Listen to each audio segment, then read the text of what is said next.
হাড্ডাহাড্ডি প্রসঙ্গে যদি আমি আসি, তাহলে হাড্ডাহাড্ডি আপনি কোন অ্যাঙ্গেলে, কোন প্রেক্ষাপটে এই কথাটি আমরা বলছি? কারণ আমরা বিগত 1979 সাল থেকে যদি আমরা দেখি নির্বাচনের যে খতিয়ান, তাহলে সেখানে দেখব যে জামাত ইসলাম তার ভোটের পার্সেন্টেজ কতটুকু ছিল এবং কোন নির্বাচনে কতটুকু আসন তারা মানে অর্জন করেছিল, সেটা তো চিত্র আমাদের কাছে আছে। অর্থাৎ আমি যতটুকু জানি যে 1979 সালে তারা 20টা সিট পেয়েছিল এবং তারপরে 1991 সালে তারা 17টা সিট এবং 2001 সালে তার 18টি সিট পেয়েছিল। এর ভেতরে যতগুলো নির্বাচন যেগুলো সুষ্ঠু নিরপেক্ষ হয়েছে বলে জনমনে প্রতিষ্ঠিত, সেখানে আমরা দেখেছি যে 2টা বা 3টে এর বেশি সিট তারা পায়নি। তাদের টোটাল ভোটের পার্সেন্টেজ অনুযায়ী আমি যদি লক্ষ্য করি, তাহলে সেখানে পার্সেন্টেজ হয়তো বিগত দিনের চাইতে তারা ভোট সংখ্যা বেড়েছে, এটা আমার ব্যক্তিগত ধারণা এবং আমরা দৃশ্যপটে দেখছি। কিন্তু সেটি নির্বাচনে হাড্ডাহাড্ডি লড়াইয়ের মুখোমুখি বিএনপির সাথে, এটি আমি ব্যক্তিগত মনে করি যেটি অমূলক। আরেকটি জিনিস যেটি আপনি বলেছেন সেটি হচ্ছে যে নির্বাচনের আমি একটা বলি যে অতীতের যে বিষয়টা আপনি বললেন যে জামাত এক সময় 20টা ভোট সিট পেয়েছিল বা তার চাইতেও কম সিট পেয়েছিল, ওই সময়টা আর বর্তমান সময়টাকে আসলে মেলানো যাবে কিনা? জামাতের ওই সময়কার জনপ্রিয়তা, বর্তমান সময়ের জনপ্রিয়তা, দুইটার মধ্যে কি পার্থক্য রয়েছে নাকি জামাত ওই অতীতের মতোই মনে করেন? আমাকে আসতে দেন, সেই জায়গাতে আমি আসছি। আমি তো বলেছি আমার বক্তব্যের মধ্য দিয়ে, সেটি হচ্ছে যে আমরা যদি বিগত দিনে 4%, 5% অথবা 7% ভোটের হিসাব দেখি, তাহলে সেখানে ভোটের পার্সেন্টেজ জামাত ইসলামের বেড়েছে, কোনো সন্দেহ নেই। আপনি যদি কোনো একটা নির্বাচনী আসনে তাদের 50,000 ভোট থাকে, সেখানে হয়তো উনি বলা যায় জামাত ইসলাম সেখানে তো 1 লক্ষ ভোট পাবে, কিন্তু আপনি নির্বাচনে প্রতিদ্বন্দ্বী করে পাশ করে আসার মতো পরিস্থিতি তৈরি হয়েছে বলে আমি ব্যক্তিগত মনে করি না। এটা হচ্ছে আমার ব্যক্তিগত মতামত, আমরা মাঠ পর্যায়ে কিছু কাজ করেছি, আমরা দেখেছি। এখন আমি আসি নির্বাচন সুষ্ঠু হওয়ার ক্ষেত্রে যে জিনিসটি আপনি বলেছেন যে আপনার কাছ থেকে জানলাম যে অ্যানি চৌধুরীর গাড়ি থেকে 80 লক্ষ টাকা, আমি এই তথ্যটি আমার কাছে নাই, আমি প্রোগ্রামে যখন ঢুকেছি তখন পর্যন্ত, বাট আমার কাছে যে তথ্যটি আছে সেটি হচ্ছে, আমি আপনাকে এই 24 ঘন্টায় প্রায় 30টি ঘটনা আপনাকে তুলে ধরবো, যে 30টি ঘটনায় অর্থ প্রদান করার ক্ষেত্রে বিশেষ করে বড় দাগে যেটি আসছে সেটি হচ্ছে ঠাকুরগাঁও জেলা আমির জামাত ইসলামের, যিনি বলেছিলেন 50 লক্ষ, কিন্তু আলটিমেটলি তার এখান থেকে পাওয়া গেছে 74 লক্ষ টাকা। এবং একই সাথে কুমিল্লা যদি আপনি দেখেন, সিলেট, কুমিল্লা, খাগড়াছড়ি, মৌলভীবাজার, ছাগলনাইয়া এবং আপনার এই যে বলে যায় সিলেট, বালাগঞ্জ, কক্সবাজার, নীলফামারী এবং সুনামগঞ্জ, এই সকল জায়গায় টাকা লেনদেনের সাথে সরাসরি যুক্ত, এবং সেই তথ্যগুলো কিন্তু সামাজিক যোগাযোগ মাধ্যমে এখন পর্যন্ত মেইন স্ট্রিম মিডিয়াতে আসেনি, বাট বড় দাগে এই ঠাকুরগাঁও ঘটনাটি এসেছে। কোশ্চেন হচ্ছে, এটা তো গেল টাকা অর্থ আদান প্রদানের ক্ষেত্রে। এছাড়াও আপনি দেখবেন যে আমি দেখেছি যে আপনার সুনামগঞ্জে বিএনপির যে প্রার্থী তার অফিস ভাঙচুর করা হয়েছে এবং বেশ কয়েকটা জায়গায় অগ্নিসংযোগ হয়েছে। এখন কোশ্চেন হচ্ছে, আমরা কিছুদিন আগে থেকে জানি যে এই যে বিকাশ নাম্বার এবং আইডি নাম্বার নিয়ে টাকা লেনদেনের, টাকা প্রদানের যে একটা চিত্র, যেটা মহিলা কর্মীদের মাধ্যমে পুরো বাংলাদেশে ছড়ানো হয়েছিল, এটি অনেকের কাছে বিশ্বাসযোগ্য মনে হয়নি। যেহেতু গত পরশুদিন থেকে বিকাশের টাকা লেনদেনের প্রক্রিয়াটি সরকার বন্ধ করেছে, এখন এই ক্যাশ টাকাটি কিন্তু আদান প্রদান চলছে। এখন কোশ্চেন হচ্ছে যে এই টাকা, দেখুন জনগণের যে ভোগান্তি, জনগণ তার একটি ট্রিটমেন্টের জন্য হয়তো টাকা বিকাশের মাধ্যমে আদান প্রদান করে, অথবা যে কোনো প্রয়োজনীয় যার নিত্য নৈমিত্তিক জীবন যাপনের ক্ষেত্রে এটি প্রয়োজনীয় হয়ে পড়ে, সেটি কিন্তু বন্ধ হয়েছে 4 দিনের জন্য। তো সুতরাং এই যে জনগণের ভোগান্তি, ভোগান্তি কেন হচ্ছে? কারণ এই বিকাশের মাধ্যমে টাকা লেনদেনের একটা চিত্র প্রশাসনের কাছে অথবা নির্বাচন কমিশনের কাছে অথবা গোয়েন্দা সংস্থার কাছে এই চিত্রটি ফুটে উঠেছে। সুতরাং একদিকে জনগণের ভোগান্তি, আর একদিকে হচ্ছে টাকা দিয়ে আপনি ভোট কিনে আপনি কিন্তু মনে করেন যে ক্ষমতায় হাড্ডাহাড্ডি লড়াই হবে, এটি আমি মনে করি অমূলক একটি কথা এবং অমূলক চিত্র। এছাড়াও আপনি দেখবেন যে আমরা টাকার বিষয়টা তো উভয় পক্ষ থেকে আসতেছে, শুধু জামাত থেকে আসতেছে বিষয়টা এমন নয়, বিএনপি থেকে আসতেছে। এনি চৌধুরীর বিষয়টা তো আপনি জানেন, আপনার নজরে আসে নাই, কিন্তু বাংলাদেশের প্রায় মেইন স্ট্রিম সকল মিডিয়াগুলোতে এসেছে এনি চৌধুরীর গাড়ি থেকে 80 লক্ষ টাকা উদ্ধার করা হয়েছে।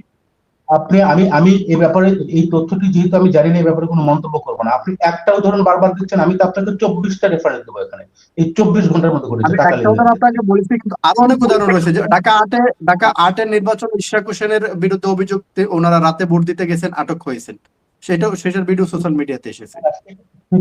সেটা তো আপনার ভোট দিতে গিয়েছে, আটক হয়েছে, কিন্তু টাকা লেনদেনের বিষয়টি আপনি আমাকে দ্বিতীয় আর একটা এক্সাম্পল দেন। আমি প্রথমে বলেছি অ্যানি চৌধুরীর ঘটনাটি এটি আমি এখন পর্যন্ত দেখি নাই, দেখলে নিশ্চিত এর উপর একটা মন্তব্য করতাম। বাট তারপরে যদি সেটা হয়ে থাকে, আমি নিঃসন্দেহে আমি মনে করি এই ঘটনাগুলো কোনোভাবেই প্রত্যাশিত এবং কোনোভাবে আকাঙ্ক্ষিত নয়। এটা আমি এটাকে সমর্থন করি না। কিন্তু আমি 24 ঘন্টায় প্রায় 30টির মতো ঘটনা ঘটেছে যেটা সামাজিক যোগাযোগ মাধ্যমে আসছে, টাকা লেনদেন সাথে জড়িত। এবং এর আগে আমরা যেটা দেখেছি, জামাতের মহিলা কর্মী যারা, তারা কিন্তু প্রকাশ্যে এবং এই যে নারীদেরকে, অসহায় নারী যারা, তাদেরকে টাকা দিয়ে, টাকা লেনদেনের মধ্যে দিয়ে এটা কিন্তু চিত্র আসছে। সুতরাং এই ঘটনার যে সত্য, এদের বিগত দিন থেকে চালানো হয়েছে, তার চিত্রটি যেহেতু বিকাশ বন্ধ হয়েছে, ব্যাংক বন্ধ হয়েছে, তখন এই ক্যাশ টাকা থেকে তাদের আদান প্রদান করা হচ্ছে। এখন কোশ্চেন হচ্ছে যে এর মধ্য দিয়ে আপনি, আমার মূল কথাটা হচ্ছে, আপনি জনগণের কাছে, জনগণের আস্থা, জনগণের ভালোবাসা, জনগণের সমর্থ, এটি আপনার কর্মসূচি, আপনার পরিকল্পনা, আপনার রাজনৈতিক যে ম্যানিফেস্টো বা ইস্তেহার, অথবা আপনি জনগণকে আস্থায় নেবেন, এই প্রক্রিয়াগুলো যদি আপনি প্রতিযোগিতা হয়, আমি ব্যক্তিগতভাবে এটাকে সমর্থন করি। আমি মনে করি জনগণকে বিভ্রান্ত করে নয়, জনগণকে কোনো ব্ল্যাকমেলিং করে নয়, আপনি জনগণের কাছ থেকে আস্থা অর্জন করুন। আপনি আমি মনে করি যে সেই জিনিসটি, এই কাজটি বিএনপির পক্ষ থেকে করা হচ্ছে, বা আপনি যে রেফারেন্স দিচ্ছেন, সেরকম একটা বা দুইটার বেশি আপনি ঘটনা তুলে ধরতে পারবেন না। কিন্তু অসংখ্য ঘটনা আপনার সামনে আমি শুধু একটা ঘটনা নয় না, এরকম আরো অনেক ঘটনা হয়েছে। জামাত থেকেও আটক করা হয়েছে, জামাতও দিচ্ছে, বিএনপিও দিচ্ছে। যেমন ময়মনসিংহ 11 বালুকা, সেখানে বিএনপি প্রার্থীর পক্ষে টাকা দিতে গিয়ে আটক করেছেন। আপনার তারপরে লক্ষ্মীপুরেরটা তো অলরেডি বললাম, এনি চৌধুরীটা দেওয়া হয়েছে। তারপরে আরো অনেক জায়গায় রয়েছে, যেমন কুমিল্লাতে 2 জনকে আটক করেছেন। ওনারা সরাসরি টাকা দিচ্ছে, টাকা বিতরণ করতেছিলেন ভোটের স্লিপ দেওয়ার সময়। বিএনপির 2 জন, তাদেরকে আটক করা হয়েছে। জামাতেরও আটক হয়েছে, জামাতের বিভিন্ন জায়গায় বিএনপি নেতাকর্মীরা জামাতকে আটক করতেছেন, জামাতের নেতাকর্মীরা বিএনপিদেরকে আটক করতেছেন। তো উভয় পক্ষ থেকেই তো আসতেছে, টাকার বিতরণের ক্ষেত্রেও হাড্ডাহাড্ডি লড়াই চলতেছে। আচ্ছা, আপনি যেভাবে আপনি আমার বক্তব্যের মধ্যে যদি আপনি প্রতিনিয়ত ইন্টারাপ্ট করতে থাকেন, তাহলে আমি তো কথা বলতে পারবো না। আপনি যেভাবে বিএনপি এলি চৌধুরী অথবা ময়মনসিংহ এর ঘটনাটি আপনি উত্থাপন করছেন, জামাত থেকে দেওয়া হচ্ছে, এরকম ঘটনা কিন্তু আপনি জানেন, কিন্তু আপনি উত্থাপন করছেন না। সুতরাং আমি তো আপনাকে বললাম যে উভয় দল টাকা দেওয়ার মধ্যে হাড্ডাহাড্ডি লড়াই করতেছেন। আমি তো একটা দলকে বলি না, জামাতও করতেছে। আমি আমাদের বিষয়টা কিন্তু আমার উপস্থাপনায় প্রথমেই বলেছি যে জামাতের কর্মীদেরকে আটক করা হচ্ছে। প্রথমেই বলেছি জামাতও আটক করছে। আপনি যেটা বলেছেন যে হাড্ডাহাড্ডি লড়াইয়ের মুখোমুখি জামাত এবং বিএনপি, অর্থাৎ নির্বাচনে হাড্ডাহাড্ডি লড়াই, এটি আপনি বলেছেন।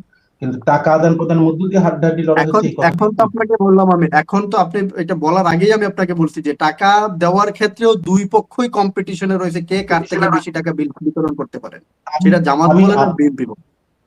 আপনার এই স্টেটমেন্টের সাথে আমি মোটেও একমত নই। আমি একমত নই, কেন এই টাকার প্রদানের যে চিত্র, এটি লম্বা সময় ধরে চলছে। এবং জামাত ইসলামের পক্ষ থেকে বিশেষ করে নারী কর্মী যারা, তারা কোনো একটা বাসায় গিয়ে প্রথমে এনআইডি এবং যখন আপনার বিকাশ নাম্বার চেয়েছে, তখন কিছু লোক সেখানে প্রতিরোধ গড়ে তুলেছে এবং তাৎক্ষণিকভাবে তারা ফোন দিয়ে অসংখ্য মানুষকে তারা নিয়ে এসে সেখানে ওই বাড়ির উপরে হামলা করেছে। আপনি বগুড়া নন্দীগ্রামে এই টাকা প্রদান করার ক্ষেত্রে বাধাগ্রস্ত করার কারণে একজন বিএনপি কর্মী বা নেতা, তার দুটো চোখ উপড়ে ফেলা হয়েছে। তো সুতরাং এই চিত্রগুলোতে আপনি যদি দেখেন, আমি ধরে নিলাম যে দুই পক্ষ থেকে হচ্ছে, কিন্তু কয়টা চিত্র আপনার সামনে আছে যেটা বিএনপি পক্ষ থেকে হচ্ছে, কয়টা চিত্র আপনার সাথে অগণিত চিত্র আছে যেটা আপনি জামাত ইসলামের পক্ষ থেকে হচ্ছে। সুতরাং এই কথাগুলো এভাবে কম্পেয়ার করা যাবে না। একটি ঘটনা যেটি লাগামহীন ভাবে এবং আনলিমিটেড ঘটনা ঘটছে, সেটির সাথে আপনি বিচ্ছিন্নভাবে দুই একটি ঘটনা আপনি সেটাকে কম্পেয়ার করতে হয়, কম্পেয়ারেবল নয়। আরেকটি জিনিস আপনি দেখেন যে প্রত্যেকটি জামাত পন্থী যে প্রার্থী বা তাদের যে সমর্থক, আপনি দেখবেন যে লাঠি শুটার চিত্র আমরা দেখেছি। এবং আপনি বুড়িগঙ্গায় একজন জাহাজের, অর্থাৎ একজন লঞ্চের মালিক, উনি বলছেন 4টি লঞ্চ ভর্তি,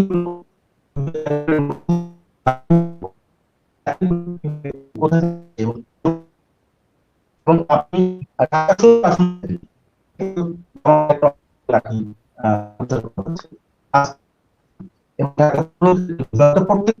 আমি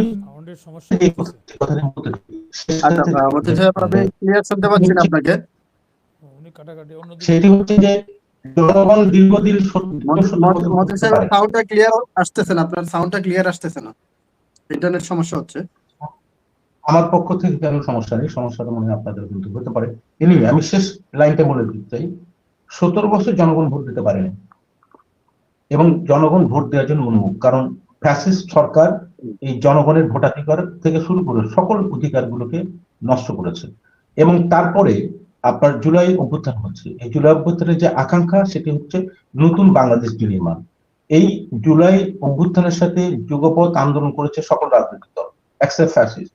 আমাদের প্রত্যাশা ছিল যে নতুন বাংলাদেশ বিনির্মাণ করার ক্ষেত্রে একটা সুষ্ঠু, নিরপেক্ষ, অংশগ্রহণমূলক এবং পরিপূর্ণ একটা নির্বাচন, যে নির্বাচনের মধ্যে জনগণ, আমি শেষ করে দিচ্ছি, জনগণ নির্বাচনের মধ্য দিয়ে তাদের পছন্দনীয় প্রার্থীকে বাছাই করবেন এবং যাকে যোগ্য মনে করবেন তাকেই করবেন, এবং সেটি যেন নির্বাচন হবে হয়। কিন্তু এর ভিতরে যে ঘটনাগুলো ঘটেছে, যেটা আমরা ব্যক্তিগতভাবে হতাশ হয়েছি, কারণ জুলাই আন্দোলনের স্পিরিটের সাথে এই সেন্টিমেন্ট বা এই ঘটনাগুলো কোনোভাবেই সমর্থনযোগ্য নয়। সুতরাং আমি মনে করছি এই জায়গা থেকে কিছু হতাশার জায়গা রয়েছে। তারপর আমি বলবো যে নির্বাচন নিয়ে অতীত এই 5 অগস্টের পরে নির্বাচন নিয়ে অনেক ধরনের সংশয় ছিল, নির্বাচন না হওয়ার ক্ষেত্রে অনেক সংশয় ছিল, সেই কথাগুলো হয়তো পরে সুযোগ পেলে আমি বলবো। কিন্তু নির্বাচনটি যেহেতু আগামীকালকে অনুষ্ঠিত হতে যাচ্ছে আর কয়েক ঘন্টার ব্যবধানে, আমি আশা করি জনগণ তাদের সুবিবেচনা মানে তাদের চিন্তা ভাবনার মধ্য দিয়ে যাকে যোগ্য মনে করবেন তাকেই ভোট প্রদান করবেন, এটি আমি মনে করি। এই